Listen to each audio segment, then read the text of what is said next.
जिउनलाई कसैको माया चाहिन्छ, बाँच्नलाई पनि आशा चाहिन्छ।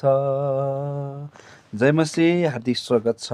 म आजको कार्यक्रम प्रस्तुता उत्तर सुनवार तपाईँको माझमा। एक दिन एकजना प्रेमीको एकजना प्रेमिकासँग लभ परेको हुन्छ। जब त्यो प्रेमिका र प्रेमिकाको बिच, प्रेमी र प्रेमिकाको बिचको त्यो माया प्रेमको सम्बन्ध चाहिँ गहन तरिकाले, गहिरो तरिकाले सम्बन्ध बढ्दै बढ्दै बढ्दै गइराखेको हुन्छ। जब त्यो बढ्दै गइसकेपछि धेरै क्लोज फ्रेन्ड भइसकेपछि दिनै पछि भेट्दो रहेछन्, दिनै पछि समय बिताउँदो रहेछन्। सँगसँगै भइसकेपछि एक अर्कामा नछुट्ने बाचा भएछ। अनि एक दिन उनीहरूको चाहिँ विवाह गर्नुपर्छ, हामी एक अर्काको बिचमा हामी बाँच्नै सक्दैन भन्ने कुराहरू भइराख्यो, लभ पऱ्यो। त्यसपछि उनीहरूको सम्बन्ध चाहिँ त्यसपछि झन् बढ्दै गयो बढ्दै गयो।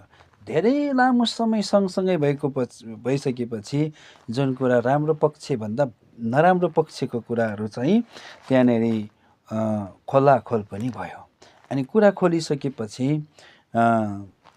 प्रेमीको नराम्रो पक्षले चाहिँ त्यो प्रेमिकालाई चाहिँ धेरै चोट पर्छ।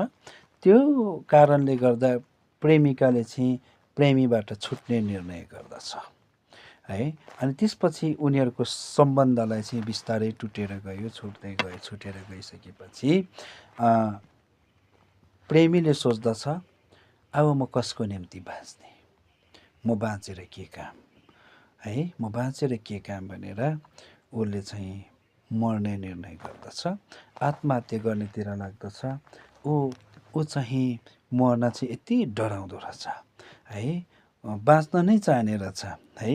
अनि त्यसपछि ऊ मर्नको लागि डोरी लिएर रुखमा झुन्डिन्छ। रुखमा झुन्डिसकेपछि उसले चाहिँ कम्मरमा डोरी बाँधेर झुन्डेको कारण ऊ मर्न सक्दैन। लामो समयसम्म त्यहाँनिर रुखमा बाँचेको हुन्छ, अरू कसैले गएर त्यो डोरीबाट निकालेको हुन्छ। अनि ऊ मान्छे पछि बाँचिसकेपछि असल मान्छे पनि बन्न सफल भएको छ। प्रियहरू, आज तपाईँ र म कतिजनालाई कसैले धोका दियो भन्दैमा मर्नतिर लाग्ने होइन। तपाईँ र मेरो जीवन छुट्टै उद्देश्य छ। तपाईँ र मेरो एउटा कहिल्यै पनि एउटा क्लोज फ्रेन्ड हो भन्दैमा लामो समय हामी बितायौँ भने उहाँ सँगसँगै